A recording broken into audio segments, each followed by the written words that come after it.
እጅግ በጣም ነው የምወድ። ተባረክ። በመጀመሪያ ለኔ ሆነልኝ ያው ብዙ ሰው ያቀኛል። ባጋንንት በጣም ይመላለስብኝ ነበርና እግዚአብሔር ለመጨረሻ ጊዜ ከዛ ነገር አወጣኝ። አሜን። ቃል አወጣልኝ። ባለቤትሽ ይመጣል መጣ። ምን ነበር ሃይማኖትሽ? ሙስሊም፣ እሱ ኦርቶዶክስ። እሱ ኦርቶዶክስ። አንቺስ ምን እኔ ነበር? ሙስሊም። ሙስሊም ነበርሽ? ጌታን እዚሁ ነው ያገኘሽ? አዎ፣ እዚሁ ተጣመቅኩኝ፣ እዚሁ ተምሬ እና በጣም ነበር የሚያሾፈው። ያው አለ እውነቱን ላወራ እና አንተም በጣም ይወድሃል፣ ግን ጴንጤ የሚባል ጭራሽ ይሰክሳሉ ሁሉ ይለኛል። በቲቪ እነዚህ ይፎግራሉ ይላልና ቀልደኛ ነው። አንተም በጣም ይወድሃል፣ ግን ጴንጤ የሚባል አይወድም። ኦኬ። እና ይመጣል አልከኝ። ሀርደኛ ነው። ኦራ እና ይመጣል አልከኝ።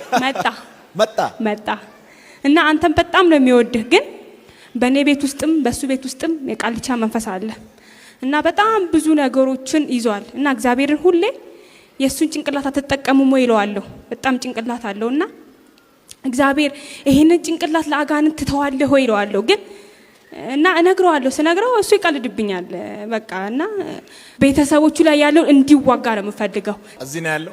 እኔ ከዚህ በፊት ነግሬሻለሁ። አይ ቲንክ ነፃ በወጣሽበት ጊዜ ባልሽን በጣም እንደምወደው ንገሪ ብዬሻለሁ። ካልነገርሽ ዛሬ እሱ በጣም ነው የሚወድ። የት አለ ያለው? ና ወዳጄ እስኪ ፕሊዝ ና።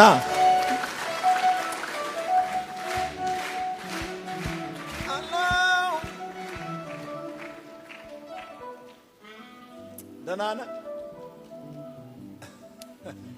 እንዴት አለ? ሁሉ ሰላም? ና እስኪ እዚች ጋር ብዙ ጊዜ ተጣልቼ አውቃለሁ ከሷ ጋር። አረ ያንተ ካንሰላንተ ምናምን ሲያወሩ ሰዎች ደስ አይለኝ። ደስ አይሉ? ብዙ ጊዜ ተጣልቼ አውቃለሁ። ታስሬ ሁላ አውቃለሁ በእኔ ምክንያት። አዎ። ግን ኦርቶዶክስ ነህ? አዎ። ግን ሲነኩ ደስ አይለኝ። እወድሃለሁ። እንደዚህ አይነት ሰራዊት አለ። እኔ አንድ ባህሪ አለኝ። ስለምንም ባላምንም ግን ያ ሰው ሲነካ ደስ አይለኝ። ስላንተ ሲሆን ደግሞ ይከፋኛል። ለምን እንደሆነ ግን አላውቅም። እግዚአብሔር ዘመንን ይባርክ። አሜን። ዛሬ እጸልይልሃለሁ። ከርስ ይሰበራል።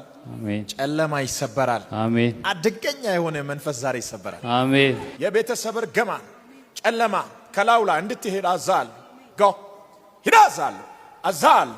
ምን ስታደርገው ነበር የቆየኸው? ስም ብዬ በቃ አቃጥለዋለሁ። ጭንቅላቱን ሊጠቀም ሲል እመልስበታለሁ። ከስራ ቦታው ጋር ምናምን ይጣላል ከሰው ጋር። ምንድነው የምታደርገው ከዛ በኋላ? ከዛ በቃ ራሱን አሟል፣ ይተኛል፣ ይነሳል። ከሰው ጋር ሊጣላ ይሞክርና ይተዋል። በጣም ነው የሚወዳት። ስለሚወዳት መናገር አይፈልግም።